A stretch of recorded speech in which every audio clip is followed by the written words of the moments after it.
Welcome to Warframe Weapon of the Week, also known as Wow.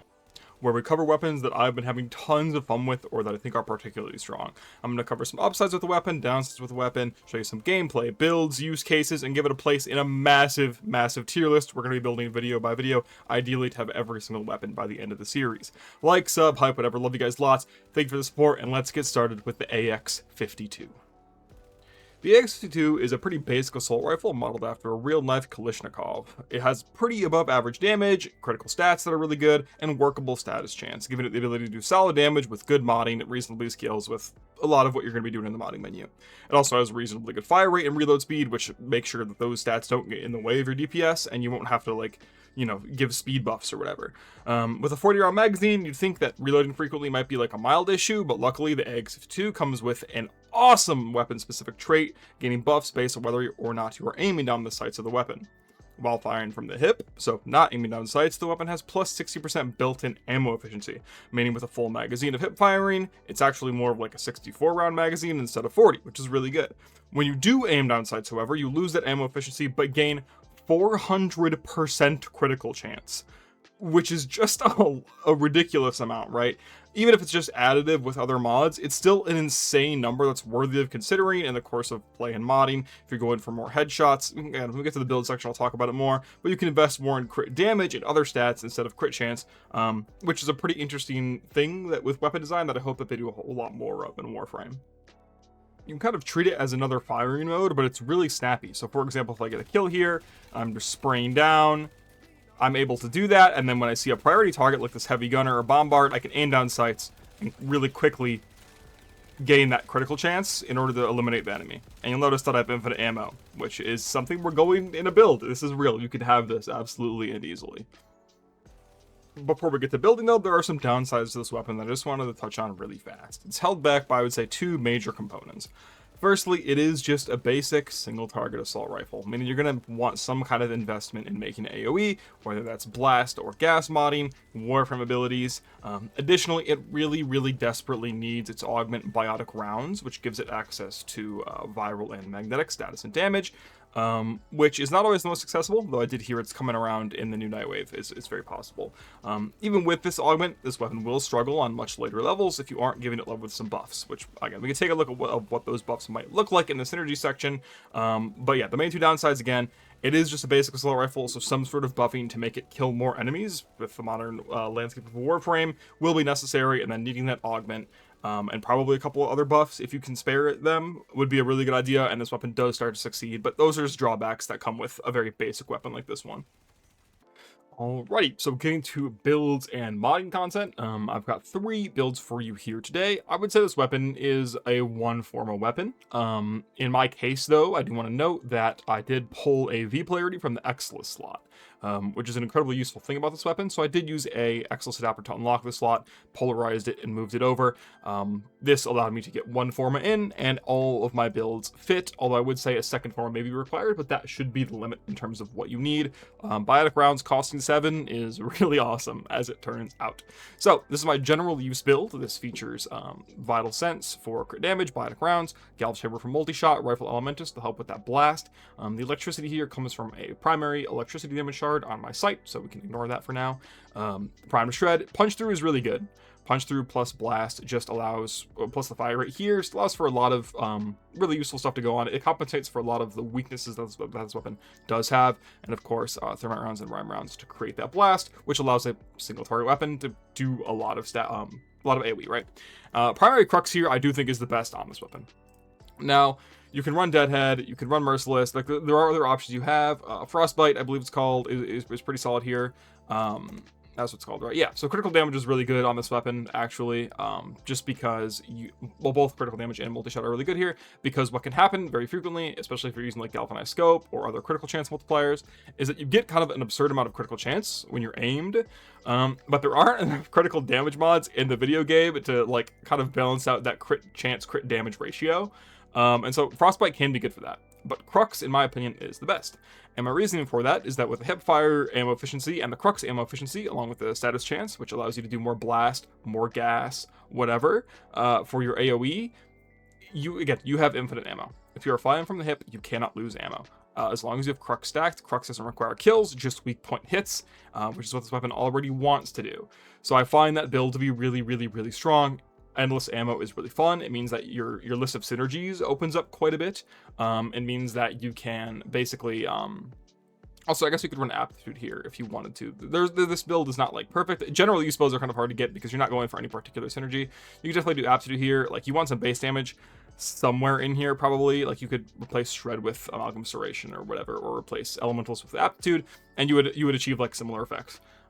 This build is definitely meant to have some buffs on it. But yeah, the unlimited ammo is crazy. Your list of synergies expands. You can use things like Volt, like Wisp. These fire rate increases that would normally, like, if you don't get reload speed with the fire rate, it's kind of sad because you spend a lot of time reloading. But in this case, because you spend no time reloading, you just get to use the attack speed steroid the entire time without any downtime. Primary Crux, I think, is the best here. There are candidates for Deadhead, or there's reasons to use Deadhead, there's reasons to use Frostbite, but I do think Crux is my favorite one here because the status chance is actually super helpful in proccing Blast and proccing Gas. This is my Acuity build here, which I think is pretty solid. I'm sure I could definitely maybe optimize it a bit more, but in order to make it fit, this is kind of how I built it. Acuity is really good with Gas, as Gas procs and Headshot. The Electricity proc can Headshot as well, but that is just for my sight. That's not modded on there. Yeah, obviously biotic rounds, I don't mean to be like a downer or anything. I do think biotic rounds is required on this weapon to make it worth using. If you do not have it, either farm up the plat to buy it or wait. It should be coming out pretty soon again. But I think biotic rounds is basically required. And then here is my sight build. So this uses the built-in electricity from my shard and built toxin, which I've modded on to create corrosive. And on sight, I just use blast rounds from resupply, spectral serration here for the base damage. And it is incredibly good. This is one of my favorite builds to run in the game. It is so chill, so easy to operate. Armor can get in the way of this weapon. If you aren't stripping enemies' armor somehow, whether even just heat or corrosive, whatever abilities, then this weapon can have a hard time against armored enemies. Again, it's a fairly basic weapon. It can just have a hard time. That's how that works. So yeah, these are the three builds that I've thrown together. Again, the sight build, which uses corrosive and then blast with resupply rounds. General use here, which again, I really think I could probably toss on like an amalgam serration or something, but I really do. This build has done a lot of good work for me. And then Acuity here, which I have the least time with and would need more time in the lab, which relies on kind of gas procs to make AoE instead of blast procs. All of them use primary Crux. There are reasons to use other ones, like Deadhead with the Acuity setup and whatnot. I just think that the unlimited hip fire ammo and the ammo efficiency still works, from Crux when you're aimed down sights, and that's really efficient because if you are aiming down sights all the time, you are dumping through quite a bit of ammo in that 40 round mag, which can be a little bit tough.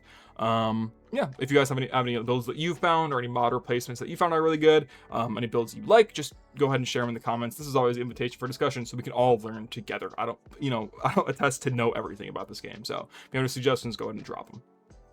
Alright, so this is the sight build. I'm just gonna spawn some enemies that we would see kind of in like the course of play. And I'll just give myself the blast rounds. So at this point, we would have the modded on corrosive and the blast. Again, you're going to want to try to find like a butcher or whatever to get that first kill on real quick to proc your biotic rounds. And from there, every enemy kind of goes down pretty simply. You get the blast procs and you're able to clear a whole lot more enemies. Again, blast in the simulacrum, it's kind of a disservice. There's usually so many more enemies. We'll spawn them again. This time we can use seek and evade for crepuscular. And you'll see that we're just going to be able to like 2-tap these enemies. 1-tap in a lot of cases, especially with blast. And yeah, as you can see, they're all very dead. Synergies are good as it turns out, but this one is particularly fun because you're able to just have infinite blast rounds here. You get some fire rate on that bad boy, and you're gonna have a really good time. Speaking of fire rate, here we have Harrow. Just grab that. We want to kind of try to give ourselves the attack speed there. Give ourselves the biotic rounds. Sometimes a little bit uncooperative when you have this much fire rate. There we go. Okay, and then just let the bullet stream go. Again, the nice thing about this, in this case, we're able to aim down sights a lot more often because our reload speed's super quick. But if you're playing something like Wisp, who gets the fire rate but doesn't get the reload speed, then you're able to take full advantage of this. Again, if this weapon was a little bit stronger in the damage department, I think the endless bullets would be pretty broken. But in this case, because the weapon just isn't super spectacular, it's more of a fun gimmick that is still reliably pretty strong. Again, if we're able to get corrosive or the armor off the enemies with blast, there's just a lot of modding demand here, but like you'll see here, if I strip their armor a good bit with pillage, like it becomes a very different story. My companion is just able to smoke, like, yeah, it's pretty good. Again, this weapon, for me, the way that I see it is, like, it looks really cool on a lot of my proto frames, on a lot of, like, my Skuldra frames, a lot of my, like, more rugged, kind of junkyard look frames, and it looks really cool and can still perform super good while being what is essentially a fashion frame piece, and I really enjoy that.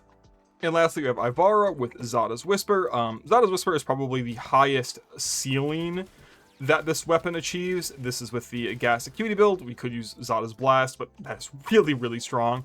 Would strongly recommend that. And so as you can see here, we're able to just kind of one tap a lot of the enemies here, two tap glass cloud forms. Again, gas and blast are both weaker in the simulacrum, where enemies can't really stack up on top of each other the way you'd want them to. Just a couple bullets there, it does the trick. That's with no crepuscular prowl, that's with no dash wire buff. So there's a lot to like here. Again, I kind of generally, as you can see, just 2 bullets, real light, and that's from the scoped in. Otherwise, we can just kind of hip fire and shoot into the crowd, and not run out of ammo, which is, of course, really fun. When we see a priority target, we can aim down sights. Zada's Whisper is a bit annoying to work with because, again, this isn't really the best Zada's candidate because it doesn't kill instantly, and so you create these obnoxious little bubbles. But Zada's Whisper and Blast is probably the high ceiling you can take this synergy to, and this weapon to in general. But yes, pretty strong. This weapon will need its buffs, but those are kind of the 3 approaches I would take: either a heavily focused status approach, heavily focused headshot crit approach, or a whole lot of fire rate and other buffs. In terms of ranking, I'm going to be putting the AX-52 in BX-52. B is considered the buff tier, basically. This weapon needs buffs in order to excel, in order to do great things. At base, it's just kind of a good weapon. It just has a lot of modding needs, right? You want to get it to be able to strip armor if you can, or do it with the Warframe. You want to give it more damage if you can, or have a Warframe do it. Make it AoE or have a Warframe do it. The modding demand is really high for a weapon whose damage isn't that high itself, right? The gimmick is super, super good. Being able to get infinite ammo, even just ammo efficiency in general, a ton of extra status chance, rewarding you for aiming down sights. You're able to use things like bladed rounds and galvanized scope.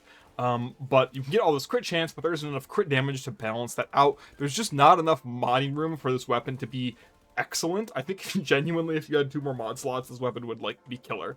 Also, the huge reliance on biotic rounds is a massive problem for this weapon. I hate to dock it for that. It's not making a change in the tier exactly, but I would say that the reliance on an augment mod in the same way that you would weigh down a Warframe weighs down the AX-52 quite a bit. So this weapon looks really cool, sounds really cool, does its job, amazing fashion frame piece, that also deals respectable damage. I definitely would say it can clear EDA, ETA with a bunch of buffs, good myriad of buffs. But overall, the weapon is just an above average solid gun that I wouldn't excitedly bring into EDA ETA, but it's one that could clear it with a decent Warframe. Looks really good in those kind of Skuldra military fashion frame type deals, and that's about it. So hopefully you guys enjoyed this weapon of the week. A little bit of a boring one, but I do like this weapon quite a bit, and I think its potential is really good. I think its gimmick is really solid, and that's about it. So hopefully I'll see you guys on the flip. Much love, thank you, hype, sub, all that garbage, and love you guys lots. Talk to you soon. Bye-bye.